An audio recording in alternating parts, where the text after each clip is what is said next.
എടേ അത് ഇപ്പോൾ സംഭവം എന്താണെന്ന് വെച്ചാൽ നിങ്ങളിപ്പോൾ പലരും ഈ വീഡിയോസിലൊക്കെ കമൻറ്റിൽ കയറി ഞാൻ എന്തുവാണ് ബിടെക് അല്ലെങ്കിൽ എഞ്ചിനീയറിങ് അവസാനിപ്പിക്കാൻ പോയതാണ് പിന്നെ ഇത് കണ്ട് സി എവിടെയോ ആരോ എഴുതി കളഞ്ഞ ഒരു ബുക്ക്. ഞാൻ ഇത്രയും ബുക്കൊന്നും അവിടെ യൂട്യൂബിൽ ചെയ്ത വീഡിയോസൊന്നും ഞാൻ വാങ്ങിച്ച് ചെയ്തതൊന്നുമല്ല. കാര്യം അതിനൊന്നുമുള്ള സാഹചര്യമൊന്നും ഒന്നില്ലായിരുന്നു. എന്ന് പറഞ്ഞാൽ കൊറോണ സമയമാണ്. ആ സമയത്ത് എവിടെ ബുക്ക് എവിടെ കട എന്തുവാ പേന തീർന്നാൽ പോലും മേടിക്കാൻ മാറുകയില്ല. അപ്പോൾ ആ സമയത്ത് അവിടെ നിന്ന് ഇവിടെ നിന്ന് കിടന്ന് ബുക്കുകളൊക്കെ എടുത്തടിച്ച് അതൊക്കെ കുത്തിക്കുറിച്ച് എനിക്ക് തോന്നിയ കാര്യങ്ങളൊക്കെ കുത്തിക്കുറിച്ച് ഓരോരുത്തർക്ക് ഹെൽപ്ഫുൾ ആവുമെന്നുള്ള രീതി ഇട്ടതാണ്. അതിന് മുമ്പേ ഉണ്ടായിരുന്നു കേട്ടോ, അതിന് മുമ്പേ അതിനകത്തുണ്ടായിരുന്നു. പക്ഷെ ഇട്ടപ്പം പലരും അത് കണ്ട് ഉപയോഗപ്പെടുത്തിയെങ്കിൽ നിങ്ങൾക്ക് കിട്ടാവുന്ന ഏറ്റവും മിനിമം സാധനമാണ് അത്. നിങ്ങൾ ആദ്യം മനസ്സിലാക്കണം. നിങ്ങൾക്ക് ഒരു പേപ്പറിൽ കുറേ പേന എഴുതി വെച്ചാൽ അതും ഇതും എഴുതുന്നതാണോ നിങ്ങൾക്ക് ഈ ഒരു കാലത്ത് കിട്ടാവുന്ന അതിനെക്കുറിച്ച് കിട്ടാവുന്ന അറിവ്? കാരണവശാലും അല്ല. അത് നിങ്ങൾക്ക് കിട്ടാവുന്ന മിനിമത്തിൽ മിനിമമാണത്. എന്തുകൊണ്ടാണ് പക്ഷേ അത് നിങ്ങളത് അത് ഉപയോഗപ്പെട്ടു അതുമാണ് എല്ലാം എന്ന് പലരും ചിലർ അത് കിട്ടിയോണ്ട് മാത്രം മാറിയെന്നൊക്കെ പറഞ്ഞ് പലരും കമൻറ്റൊക്കെ ചെയ്തു. കാര്യം എന്താ? കാര്യം നിങ്ങൾ അതിനു വേണ്ടി ശ്രമിച്ചിട്ടില്ല എന്നുള്ളതാണ്. ഒരു സത്യം അതാണ്. കാര്യം നിങ്ങളെ കൊണ്ട് പറ്റുന്ന നിങ്ങളുടെ പൊട്ടൻഷ്യൽ എന്താണെന്ന് നിങ്ങൾ തിരിച്ചറിഞ്ഞില്ലാത്തുള്ളതാണ്. അല്ലാതെ ഞാനെന്ന് പറയുന്നത് അല്ലെങ്കിൽ ഞാൻ ഉൾപ്പെടുന്ന അധ്യാപക വൃന്ദം കടുകട്ടിയ വാക്കുകളൊക്കെ വരണം എന്തിനാണ് എനിക്കറിയാൻ വയ്യ. എന്തായാലും ഞാൻ ഉൾപ്പെടുന്ന കുറേ ആൾക്കാരുണ്ടല്ലോ നിങ്ങൾക്ക് കാര്യങ്ങൾ പറഞ്ഞുതരാൻ വേണ്ടിയിരിക്കുന്നവർ, അവരെല്ലാം ഇറലവൻ്റാണ്. നിങ്ങൾ ശ്രമിച്ചാൽ നിങ്ങൾക്ക് ഈ അറിവ് കിട്ടേണ്ട സോഴ്സ് എന്ന് പറഞ്ഞാൽ ഭയങ്കരമാണ്. നിങ്ങൾ ഈ റീൽസ് ഇങ്ങനെ ഇത് ചെയ്യുമ്പോഴും നിങ്ങൾ അറിവ് നേടിക്കൊണ്ടിരിക്കും. എങ്ങനെ എഡിറ്റ് ചെയ്യും, എന്ത് ചെയ്യും, എങ്ങനെ അവരത് ചെയ്ത്, എങ്ങനെ എനിക്കിത് ചെയ്യണം, എനിക്കത് ചെയ്യണം. ഒരു ഐഡിയ ഉണ്ടല്ലോ, സബ്ജക്റ്റ് എങ്ങനെ പാസ്സാവണം എന്നുള്ളൊരു ഐഡിയ നിങ്ങൾ ജനറേറ്റ് ചെയ്തെടുക്കണം. അത് ഓരോരുത്തർക്കും ഓരോ രീതിയിലായിരിക്കും. അതായത് ഇപ്പോൾ എൻ്റെ രീതി ആയിരിക്കത്തില്ല, പഠിത്തത്തിൻ്റെ രീതി ആയിരിക്കില്ല വേറുള്ളതാണ്. ചിലർ ഗ്രൂപ്പ് സ്റ്റഡി മാത്രമാണ്, ചിലർക്ക് ഇങ്ങനെ കാര്യങ്ങൾ. എനിക്ക് ഏറ്റവും കൂടുതൽ ഞാൻ പഠിക്കുന്നത് നിങ്ങളെ പഠിപ്പിക്കുമ്പോഴാണ്. കാര്യം ഇങ്ങനെ പറഞ്ഞു കൊടുക്കുമ്പോഴാണോ ഇത് അങ്ങനെയൊക്കെ കണക്ട് ചെയ്യുന്നു.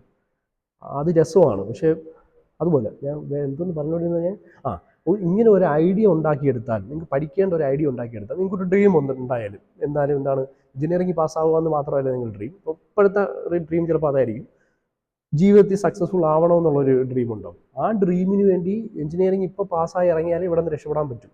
അപ്പോൾ ആ രക്ഷപ്പെടുന്നതിന് വേണ്ടിയിട്ട് ഒരു ഐഡിയ ഉണ്ടെങ്കിൽ അതിന് വേണ്ടി ഹാർഡ് വർക്ക് ചെയ്തേ പറ്റും. ഹാർഡ് വർക്ക് എന്ന് പറഞ്ഞാൽ രാവിലെ തൊട്ട് വൈകുന്നേരം വരെ പഠിക്കുമ്പോഴൊന്നുമില്ല.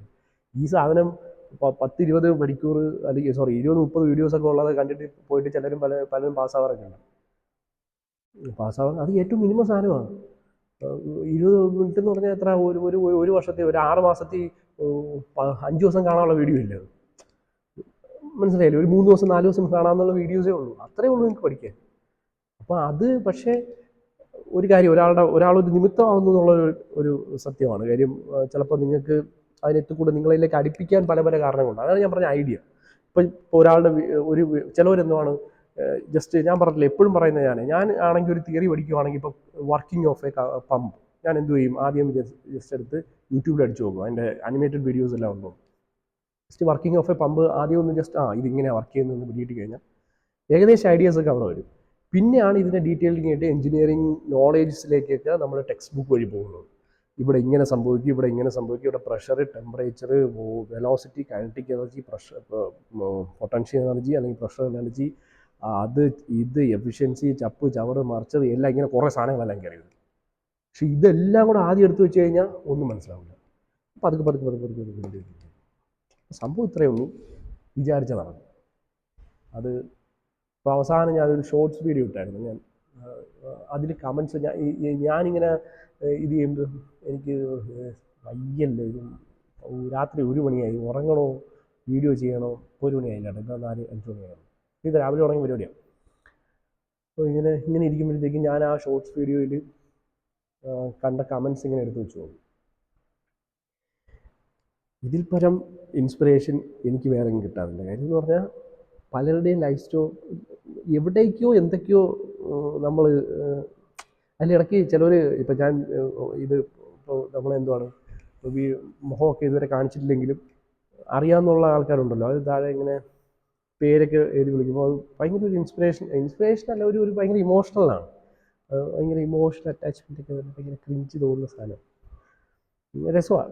അപ്പോൾ അതിൽ പലരും പറയുന്നുണ്ട് ഇത് മൊത്തം ഞാൻ കളഞ്ഞതാ, പക്ഷേ അത് പിന്നെ ഇത് കണ്ട് അവർക്ക് ഇഷ്ടപ്പെട്ട് അവരിങ്ങനെ സ്വന്തം അത് ഞാൻ ഇമ്പോർട്ടൻ്റേ അല്ല, ഞാൻ വീണ്ടും പറയുന്നത് അതല്ല, ഞാനെന്നല്ല ഞാൻ പറഞ്ഞില്ല, നിങ്ങൾക്ക് കിട്ടാവുന്ന ഏറ്റവും മിനിമം സാധനം വെച്ചിട്ട് അത് വർക്ക് ചെയ്ത് അതിൽ നിങ്ങൾ സക്സസ്ഫുൾ ആയെന്ന് പറഞ്ഞാൽ നിങ്ങൾക്ക് എവിടെ കൊണ്ടിട്ട് എന്ത് സാധനം ഇല്ലെങ്കിലും നിങ്ങൾ എന്ത് ചെയ്യും, നിങ്ങൾ ഒരു സാധനം വിചാരിച്ചാൽ നേടിയെടുക്കുമെന്നാണ് അതിൻ്റെ ഒരു സംഭവം. അപ്പം അതുകൊണ്ട് ഒരു കാരണവശാലും ഗിവ് അപ്പ് ചെയ്യരുത്. ഫസ്റ്റ് ഓഫ് ഓൾ ഞാൻ ഈ പറഞ്ഞ കാര്യങ്ങളുണ്ടല്ലോ, ഈ ഒരു ഐഡിയ, അത് ഒരു സബ്ജക്റ്റ് എങ്ങനെ പാസ്സാവാം, എങ്ങനെയൊക്കെ അതിനെ നമുക്ക് ആ ഒരു സിസ്റ്റമാറ്റിക് ആയിട്ട് ആ ഒരു സബ്ജക്റ്റിൻ്റെ പഠിത്തത്തിനെ അറേഞ്ച് ചെയ്യാം എന്നൊക്കെ ഉള്ളത് നിങ്ങൾ സ്വന്തമായിട്ടൊന്ന് ശ്രമിക്കുക. നമ്മൾ ഇടയ്ക്കിടയ്ക്ക് ഇനി നമുക്ക് ഇങ്ങനെ പതിയെ കാണാം. എവിടെയാണ് ഓഫ് ചെയ്യുന്നത്?